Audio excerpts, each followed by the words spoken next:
Hello, everyone, and welcome to today's webinar, Resolving Challenges in Cell Media Culture Preparation. I am Sydney McNeil of LabRoots, and I'll be your moderator for today's event. Today's educational web seminar is presented by LabRoots and brought to you by FUJIFILM Irvine Scientific. To learn more, visit irvinesci.com.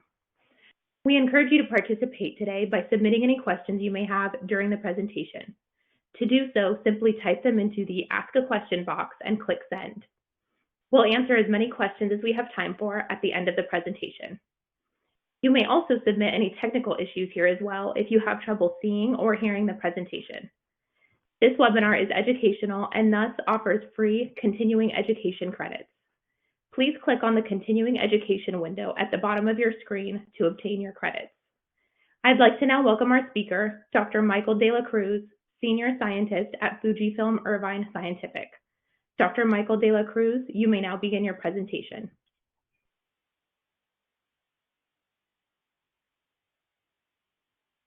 Thank you for the introduction.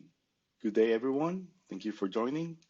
Today, we will be talking about how FUJIFILM Irvine Scientific's Manufacturing Science and Technology Service can help resolve challenges in cell culture media preparation. First, I will provide an overview of the company.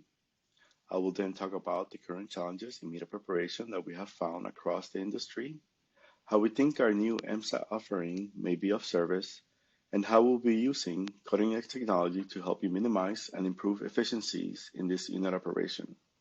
After my presentation, I would like to open it up for discussion.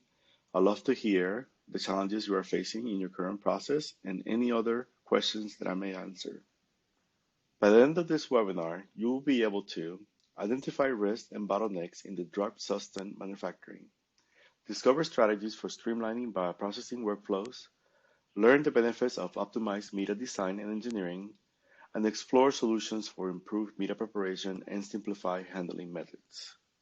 At FUJIFILM Irvine Scientific, our mission is to develop and supply products and services for the growth and handling of mammalian cells wherever we can contribute to the health and well-being of mankind. What some of you may not realize is that FUJIFILM Irvine Scientific is one of the first media suppliers. We've been in the business of cell culture media for over 50 years. And what distinguishes us is our commitment to our customers' success. We want to help you reduce the time, money, and effort you are investing in your process solutions. FUJIFILM Irvine Scientific develops and produces media for three markets: bioproduction, cell and gene therapy, and assisted reproductive technologies. We are a trusted partner with very strong quality systems designed around medical devices requirements. And the principle that guides us is customer satisfaction is not only our goal, it is our policy. We are expanding more than ever. Our manufacturing capabilities now provide global coverage. Our headquarters, research and development team, and our first manufacturing facility are located in Southern California. Our Tokyo facility has been operating and providing service to our Asian markets for about 10 years and provides business continuity for commercial production. And we are very excited about our expansion in Europe, where our new facility is scheduled to open in December 2021, which will provide close connectivity to our partners in Europe. This new facility will increase production capacity of 320,000 kilograms per year for powders and 470,000 liters per year for liquids. This proximity to our European customers will greatly reduce lead times and minimize disruptions in supply chain. First, let's look at the current industry challenges. The desire for better media preparation methods was confirmed in a recently published white paper, which contains some insights in this area of powder media. A survey of 24 large-scale biopharmaceutical manufacturers was conducted, and the highlights of the data is shown in the bar graph. The top 9 reported issues that were ranked as having high importance fall into two categories: increasing efficiency and reducing risk. For example, labor-intensive, power dissolution, time-consuming bottlenecks could be considered as efficiency-related problems, while environmental exposure, consistency, and sterility could be considered as risk-related issues. This means that companies are spending too much time, cost, and effort and experiencing too many risk-related issues in media preparation. In addition, the report included comments on what specific problems concerning large-scale powder media the respondents would like to avoid, including mixing and handling problems, including long mixing times and issues with handling the powders, packaging, and volatility. There's also issues with consistency, in which end users are accustomed to seeing variation in our products and attribute these inconsistencies to the powder's manufacturing process at different scales. There's also comments regarding the lack of industry information and support. The respondents commented that media manufacturers don't add value and are only concerned with filling orders, never suggesting or investigating how things could be improved. And lastly, the respondents pointed at the need for closed systems to minimize exposure to the environment. This third-party information confirms that there is a need for improved media formulations and preparation methods at the late stage of process development. As a media supplier, we ask ourselves, how can the methods be improved? Are these opportunities for innovation?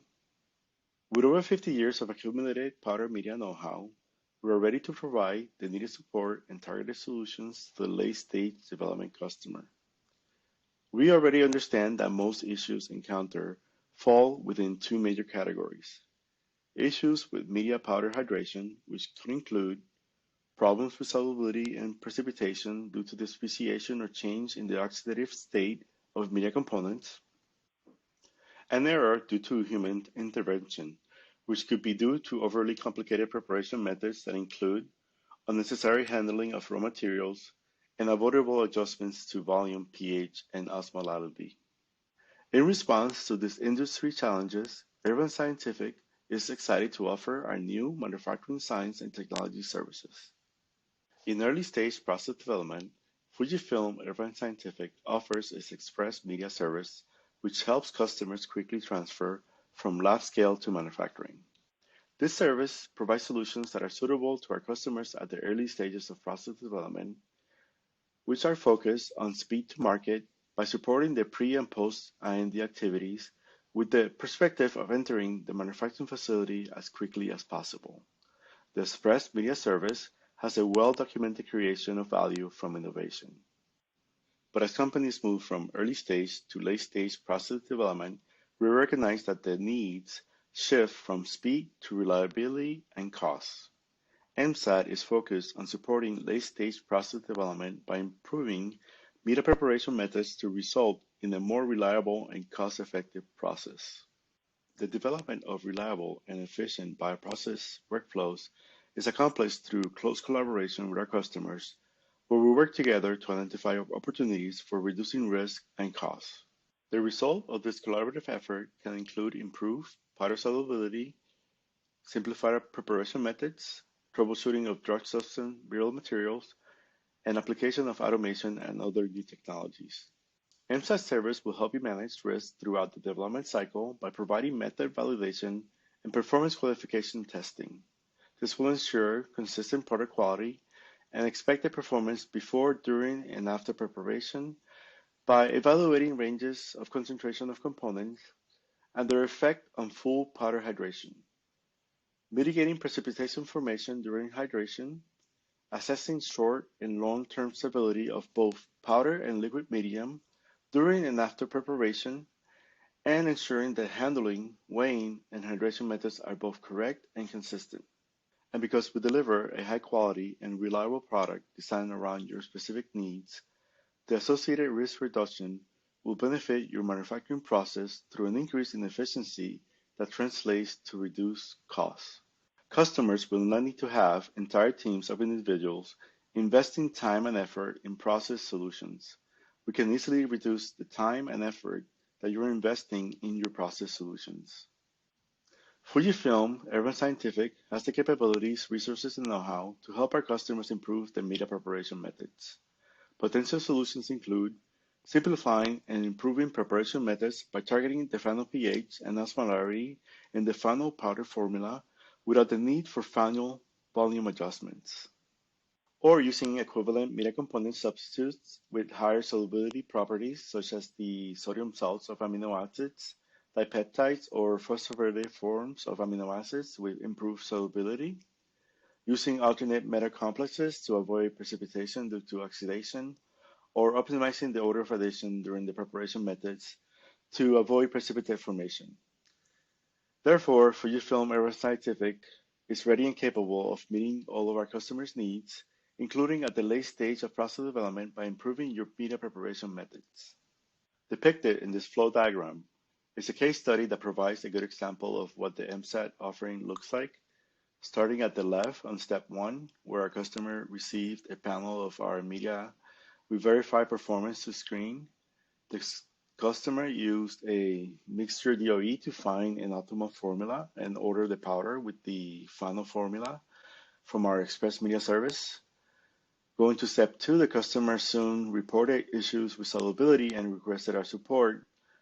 We then employ medium designing and engineering activities known to resolve these issues and similar issues with media preparation, which for this case included the use of alternate metal complexes to avoid detrimental changes in the redox state of the components in solution, the elimination of all manual adjustments to the pH, osmolarity, and final volume of the solution to simplify their preparation method, and the use of equivalent media components substitutes that have higher solubility, including the use of sodium salts of amino acids and dipeptides. These steps allowed us to redesign a complex and insoluble media formula to one that is simple and readily soluble. And as step 4 shows, we provided our customer with a user-friendly media, a concentrated supplement solution that addresses the solubility issues encountered, and a simplified preparation method without unnecessary adjustments. In our reductions approach, it is important that we fully understand the physical and chemical properties of every component in cell culture media. Tyrosine is a prime example of a component which is known to cause issues during media preparation because it is an aromatic amino acid and therefore relatively nonpolar, which means it has low solubility in water and neutral pH.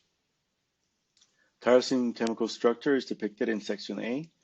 Tyrosine's low solubility is partly due to the low acid dissociation constant of the phenyl side chain group. It is the only one of the aromatic amino acids with an ionizable side chain and is one of 3 amino acids containing a hydroxyl group. Since tyrosine is both triparic and dibasic, it has 3 pKa constants, 2.2, 9.2, and 10.5. Starting at the green square at the left on section A, we can see that the first proton is removed from the carboxylic acid at the first pKa. Moving to the right, 2 spots, the second proton from the ammonium group is removed at pKa of 9.2. And finally, all the way to the right, we see that the third proton with a pKa of 10.5, the phenolic proton from the amino acid side chain is removed. The left graph in section B is a relative fraction plot which illustrates changes in the relative concentration of each ionic species on the y-axis across the pH values on the x-axis. Where the lines cross on the plot is the pH when the acid and conjugate base concentrations are equal. The second graph in section B is the titration curve, which corresponds with the relative fraction plot. Only the first equivalence point shows a large change in pH with the added titrant. Yet at the pH value where the second equivalence point should be reached, there are several species in solution. The presence of these 3 species in solution together at this point creates a buffering effect around the second equivalence point that counteracts the titrant effect, making it harder for the proton to be removed from the amino acid side chain, and thus more challenging for the tyrosine to be dissolved. The observed small changes in pH with respect to the addition of titrant is clearly shown in the graph on the right in section B. By understanding the chemical and physical properties of our components, we can start to formulate different strategies on how to solve the specific solubility problems encountered by the customers, such as providing these components as separate concentrated solutions. Yet the reductionist approach alone is incomplete since we are not typically making single component solutions, but complex media solutions with sometimes more than 50 components. This is why we are also employing a holistic approach to solving the encountered media preparation issues. It is well understood that the interactions between the media components can lead to contrasting effects in the solubility. For example, graph A shows a schematic of a ternary system, which includes two amino acids and water. This ternary system is used to investigate the solubility limit of one amino acid as a function of another amino acid's concentration. Graph B shows a ternary system investigating the impact of the concentration of alanine on the solubility of leucine. In this case, we see that as alanine concentration increases, the solubility of leucine is negatively impacted. Graph C summarizes the results for the 8 amino acids tested against an increasing concentration of alanine. As the results show, the effects on the solubility limit can be either positive or negative depending on the amino acid. This data describing the interactions between all of the components and their effects on each other's solubility limits can be used to build predictive models that can aid in the designing of the optimal formula and preparation methods. Here's another example of the effect of medium components interacting with each other. In this case, the interaction is between an amino acid and a salt. This data shows the solubility limit of cysteine, tyrosine, and leucine on the y-axis as a function of the salt concentration on the x-axis. The results show that the concentration of sodium chloride has disparate effects on the solubility limit of each of the tested amino acids. In the case of cysteine, we see an increase in solubility with salt concentration, while in the case of tyrosine and leucine, the solubility decreases with increasing salt concentration. Discerning and understanding the complexity of these interactions between the salts and amino acids allows us to design a media that accounts for these complex interactions and provides the best and most innovative solution to our customers. FUJIFILM Irvine Scientific also used a holistic and reductionist approach when we created our balanced CD media products, which are designed to be easy to use and scalable into the manufacturing facility. MSAT will complement these offerings by leveraging our current capabilities to help end users achieve their goals to increase efficiency by reducing costs and saving time, as well as their goal to reduce risk by improving supply continuity to achieve lean and agile manufacturing. In order to meet your future needs, we've established connections with cutting-edge resources that complement our service. One of those resources is the Advanced Mammalian Biomanufacturing Innovation Center, or AMBIC, which is a consortium of academic labs and industrial collaborators. Both Fujifilm Diosynth Biotechnologies and Fujifilm Irvine Scientific are current members of this consortium. This gives us exclusive access to the technology, knowledge, design tools, and methods developed to fast-track advanced biomanufacturing processes. AMBIC has developed several software tools to facilitate CHO bioprocesses by modeling and predicting media component interactions, as well as tools to predict nutrient requirements and amino acid concentration level changes that are used for medium optimization. This image shows graphically one of the algorithms used in the complexation modeling tool. It is the nutrient concentrate GUI developed to characterize the thermodynamic environment of media solutions. We can see that it is quite complex. It integrates several databases containing complexation and solubility information, accounting for the chemical and physical properties of the multiple possible species of each of the medium components while in solution. And it employs mathematical calculations to predict their interactions and complexation of these components in the aqueous solution as a function of pH. Here are some examples of the type of results obtained when using these AMBIC software tools. Graph A and B are two examples of the outputs. Once again, these are relative fraction plots which illustrate the change in the relative concentration of each ionic species on the y-axis across pH value on the x-axis, where the line cross on the plot is the pH when the acid and conjugate base concentrations are equal. The broken lines identify the potential sources of precipitation. While graph A is more complex solution with more components and interactions than graph B, both still show potential sources of precipitation. As you can see, these tools are helpful in modeling potential sources of precipitation in a quick and cost-efficient manner. Another type of data that's available are these heat maps that can be built from the ternary plots shown here on graph A and B. It depicts the computational prediction of the impact of one amino acid on the solubility limit of all other proteomic amino acids. The blue color represents a positive impact on the solubility, while the black color represents a negative impact on the solubility. With a simple color difference, blue or black, one can see whether the impact of one amino acid on another will be either positive or negative on the solubility limit. It is clear that a huge challenge exists when attempting to design a medium that is balanced to minimize the negative impact on solubility while still achieving the expected performance. Here I'm showing another type of data obtained from one of the software tools intended to optimize the media preparation method. After inputting media components into the tool, it will group the media components into pods and suggest an order of addition of the individual components during the preparation method to avoid any issues. All of these examples of in silico modeling provide efficient and cost-effective ways to address the encountered issues in media preparation during the late stages of process development. So in takeaway, we have identified customer gaps. FUJIFILM Irvine Scientific has the resources, capabilities needed to address these gaps. And with the rollout of our new MSAT service offering, we will be able to meet customer needs at the late stage of process development. Thank you for listening. I'd like to open it up for questions or comments.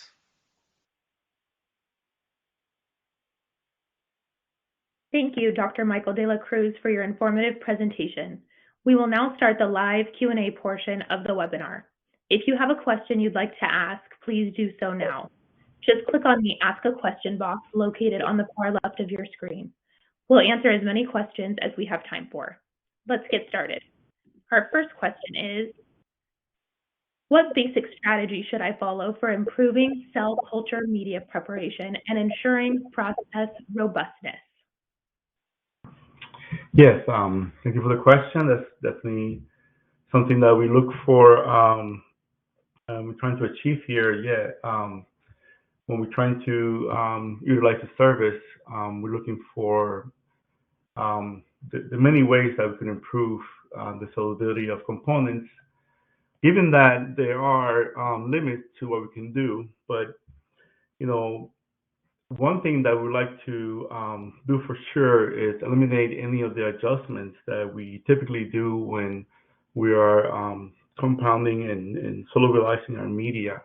We don't, you know, our goal will be to have that one powder in whatever amount of water that you will need for the total amount that you're trying to batch, and basically add it and boom, it goes into solution.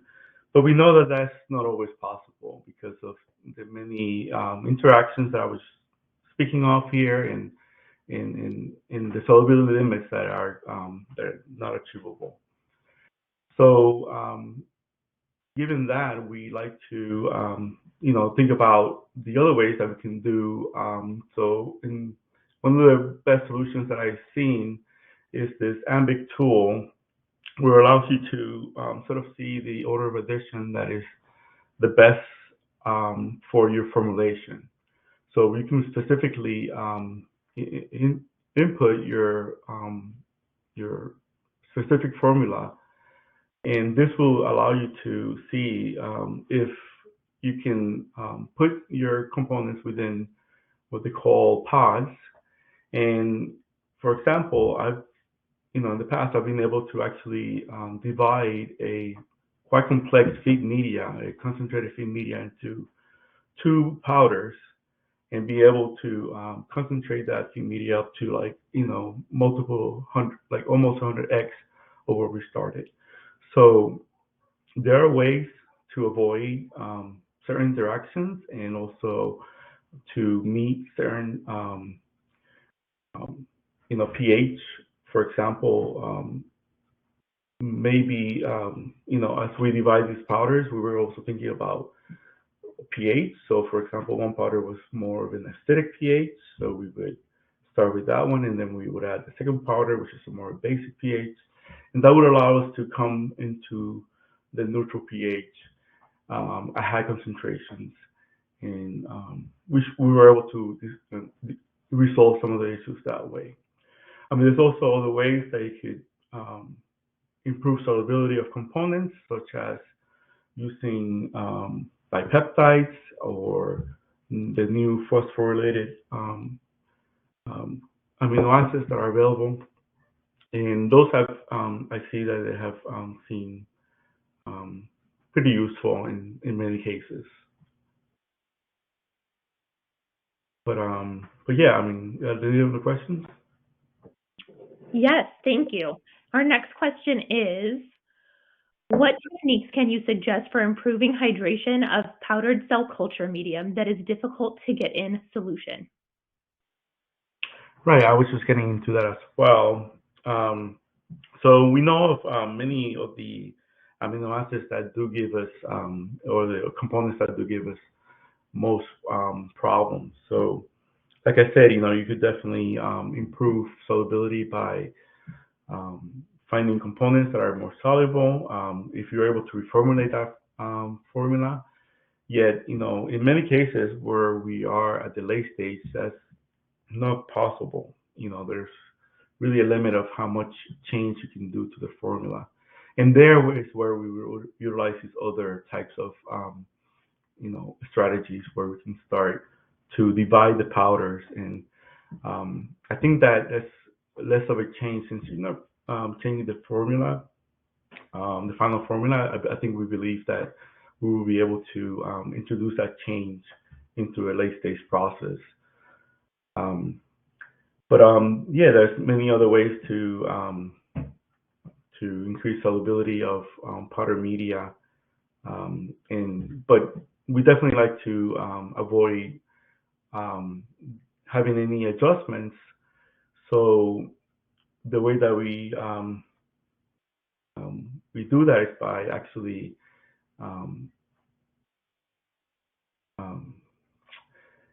having the correct balance of the sodium that is within your, or the hydroxide that is in your media, so that as you're just introducing it to the liquid, you basically end up in the right pH concentration. And I've worked just recently with a media that is a production media, so it's a growth media, so it's not very concentrated, but yet they were having some solubility limits with a tyrosine, for example.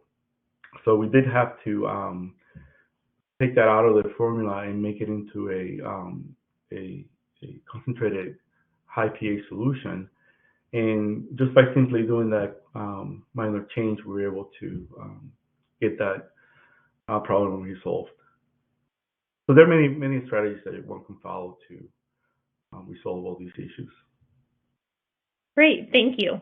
Our next question is, in a dual ternary amino acid solution, modification of pH is a way to improve solubility, or addition of an aprotic solvent such as DMSO 1 to 5%? Right. There's definitely many other components that actually will improve solubility of your media. Yeah, I mean, that's definitely an approach using DMSO, although that's not always possible. We know that it could become, some cell lines don't quite like the use of DMSO. Depending on the product and the cell line that you're using, that definitely could be something that could help with solubility limits. But, there are many other, even something as simple as sugar, your amount of sugar may have an impact on your solubility or your stability, actually.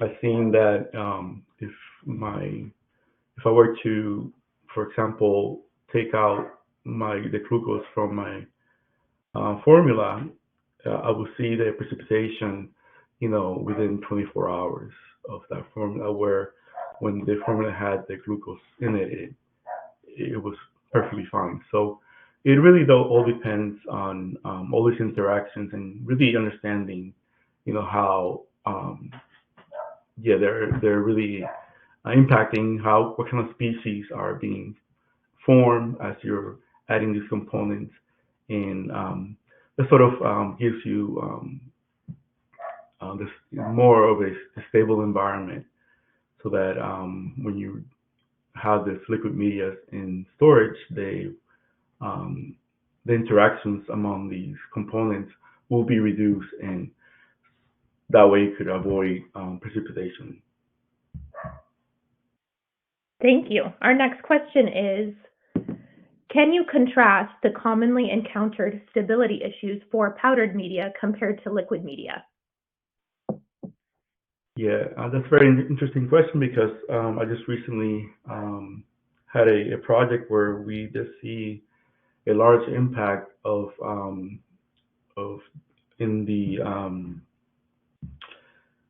stability of the powder media, which is surprising because typically we think of powder as being very stable, and we prefer to have it that way so we could store it and not have issues. But we see that certain powders, especially this one that was a very highly concentrated feed, and also contain many hygroscopic components, we saw that the amount of moisture had a huge impact on the stability of that powder media. So although we do prefer to give you the powder because it's more stable, we do see that even in powder we have to be really careful about how we handle these powders and how we store them, and how long can these powders be stored. So we're looking for really many solutions for these type of issues, including packaging and other ways to minimize that amount of moisture in the powder. So yeah, most people do prefer to start with powder because it's more stable than liquid, because of the interaction between the chemical components is less when you're in powder, but yet nevertheless there is interaction going on, even in the powder form, because there's a certain amount of moisture there. So minimizing that is definitely key. That's something that we've seen. Perfect. Thank you. Our next question is, do you have experience helping with CGT manufacturing processes? Yeah, I mean, we have a lot of expertise within our group.